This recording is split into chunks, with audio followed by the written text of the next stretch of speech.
자, 오늘 안녕하기 좋은 날 여러분들께 인사를 드려보고 있는 크립토 마토입니다.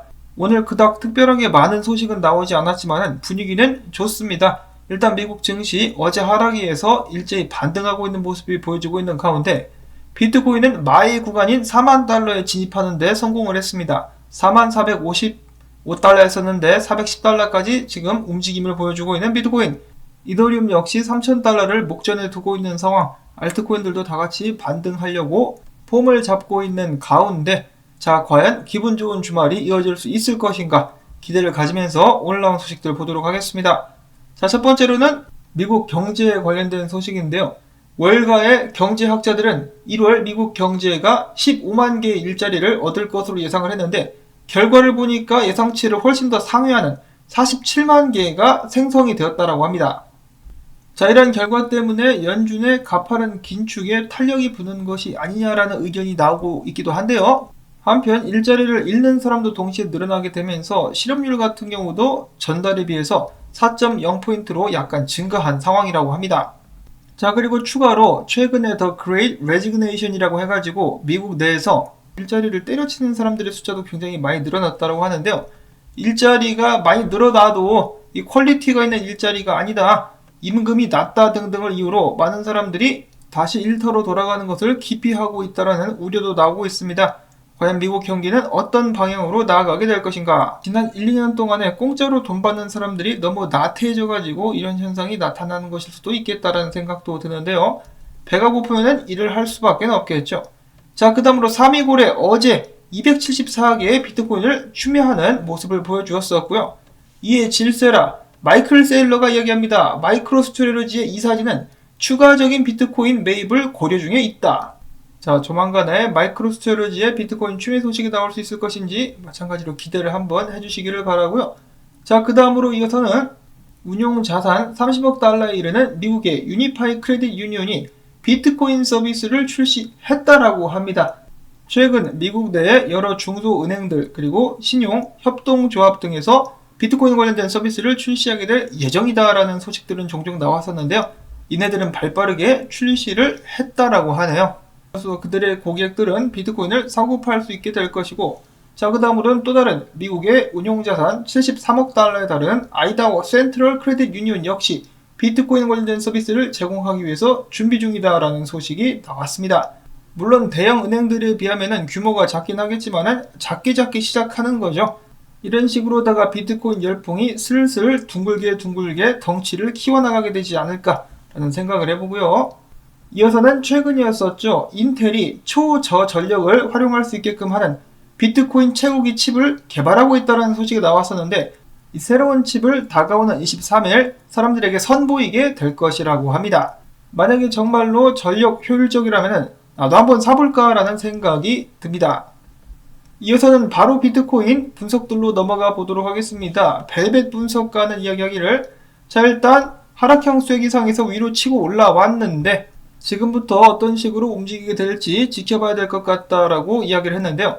자, 여기 있는 추세 무너질 때만 해도 아이고 망했네, 한 번 더 떨어졌을 때도 아이고 골로 간다라고 했는데, 그래도 반등한다 아이 망했네, 반등한다 아이 망했네, 그래도 이번에 반등, 깜짝 반등 들어간다라고 하면서 비트코인 열심히 올라가고 있습니다.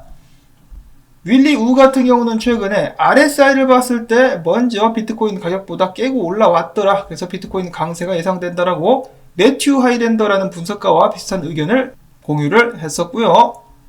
자, 그 다음에 크립토 비트코인 크리스는 이야기를 해줍니다. 비트코인 일봉 차트를 봤을 때 지금 강력한 저항에 맞닿아 있다. 과연 비트코인이 강력한 저항을 뚫고 위로 올라올 수 있겠느냐? 41,000달러에서 42,000달러 사이 무시무시한 저항이 기다리고 있는데 그게 다가 아닙니다. 바로 위에 또 살벌한 저항 하나가 기다리고 있는데요. 주봉 기준으로다가 50EMA입니다. 가격대는 44,000달러 구간에 위치를 하고 있는데, 만약에 이번 주 주봉 마감을 비트코인이 38,600달러 위에서 해줄 수 있다면 해당 주봉 마감 후에 다시 한번 조정을 받으면서 38,600달러의 지지를 확인한 후 44,000달러에 도전할 수 있게 되지 않을까라는 예측을 하고 있었다고 하는데요. 크레더블 크립토의 분석도 비슷합니다. 지금 보시면 최근 정을 뚫고 올라와가지고 뚫었으니까 지지 확인하러 한번 내려갈 텐데, 38,600달러 대신에 이 사람은 39,317달러에서 지지가 이루어지게 될 것이다 라고 예측을 하고 있습니다. 여기까지 내려와서 버티는 걸 보고 다시 한번 반등하는 것을 알 수 있을 것이라는 것이죠. 자, 그래서 일단 4만 달러를 뚫었는데 그 위에서 안착을 할 수 있느냐 없느냐가 중요한 것 같습니다. 이 분석가들의 말대로라면 4만 달러를 뚫었다가 다시 한번 아래로 내려오면서 38,600달러 그리고 39,317달러 사이에서 지지가 이루어지게 될 텐데, 만약에 지지가 성공한다 그러면은 계속해서 이어지는 반등 및 상승세를 기대해 볼 수가 있는 것이고, 만약에 지지가 실패하고 아래로 빠진다 그러면은 추가적인 하락이 올 수 있겠다라고 생각을 해보시면 되겠습니다. 자, 그리고 큰 그림으로 봤을 때는 이러한 모습이 보여지고 있다라고 하는데요. 주요 지지 구간 그리고 주요 저항 구간인데, 이 안에서 비트코인은 왔다리 갔다리 댄스를 추고 있다. 그래서 위로 뚫리든지 아래로 뚫리든지 할 때까지는 안에서의 움직임을 예측해 볼 수 있다라고 합니다. 일단 바닥이 뚫리지 않고 버텼기 때문에 탁구 치듯이 상방향까지 6만 달러 근방까지 한번 올라가 줄 수 있지 않을까라는 기대감을 가져보네요. 올해 1분기 말 정도 해가지고 미국 내에서 여러 은행들이 비트코인 관련된 서비스를 제공하기 시작할 텐데, 부디 수많은 사람들이 붐을 이뤄가지고 다시 한번 비트코인의 강한 상승세를 이끌 수 있으면 정말 좋겠다라는 바람을 가져봅니다. 다음으로는 기타 소식들 또 한 번씩 보고 넘어가도록 하겠는데요. 자, 또 다른 개코인이죠. 베이비 도지코인이 이번에 독일 유명 축구클럽과의 계약을 맺었다고 합니다. 해당 축구팀의 이름은 TSG 호펜하임이라고 하는데요.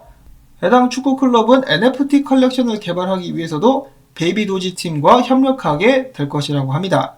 이어서는 최근에 암호화폐 탄소 등급 연구소라는 곳에서 특정 암호화폐들을 대상으로다가 전력 소모 및 탄소 배출 관련된 실험을 했었다라고 합니다. 그들은 지분증명으로 대표되는 6개의 코인들을 선정을 했는데요. 포카닷, 에이다, 솔라나, 테조스, 아박스, 알고랜드 등등을 대상으로 실험을 했었는데, 자, 1등은 누가 먹었느냐? 포카닷이 1등을 했다라고 합니다. 좋은 의미에서 1등을 한 거예요. 포카닷은 해당 프로젝트들 중에서 가장 적은 전력 소모량과 가장 적은 탄소 배출량을 나타냈었다라고 하고요. 그 외 꼴등은 누가 했느냐? 최근에 여러가지 네트워크 상에서 문제를 일으키고 있는 솔라나였었다라고 하네요. 자, 물론 이런 실험이 가격과 직접적으로 연관이 되지는 않겠습니다만 참고적으로 알아두시면 좋겠다라고 해가지고 가지고 와봤고요. 다음에는 아르헨티나 대통령이 최근에 푸틴 대통령과 만나서 다음과 같이 하소연을 했다라고 합니다. 우리나라는 부채 문제 때문에 경제에 있어서 미국의 영향력 하에 있는 IMF의 통제를 받고 있다. 아르헨티나는 미국의 이 같은 압력에서 벗어나기 위해서 노력을 하고 있다.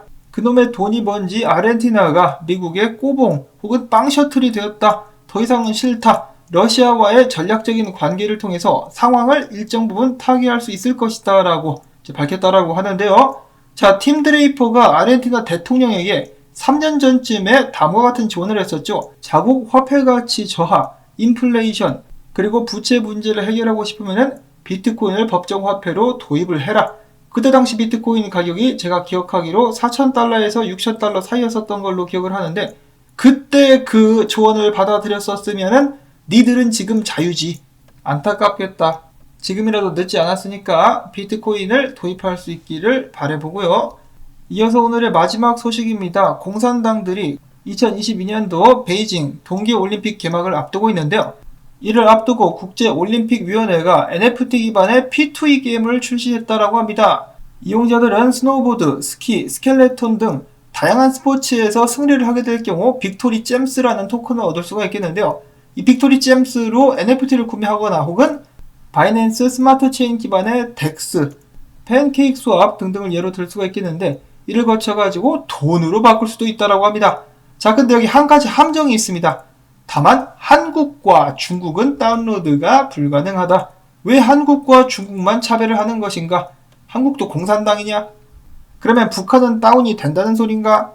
자, 아무튼 이 굉장히 좀 답답한 상황이긴 한데, 외국에 사시는 분들은 한번 시도를 해보셔도 좋을 것 같고, 국내에 사시는 분들도 VPN을 활용하셔가지고 한번 가능하는지 관심 있으신 분들은 실험을 한번 해보셔도 괜찮겠죠.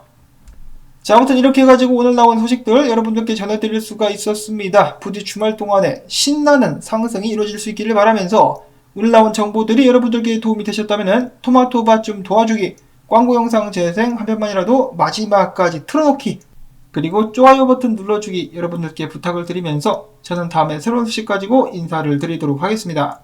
안녕히 계십시오.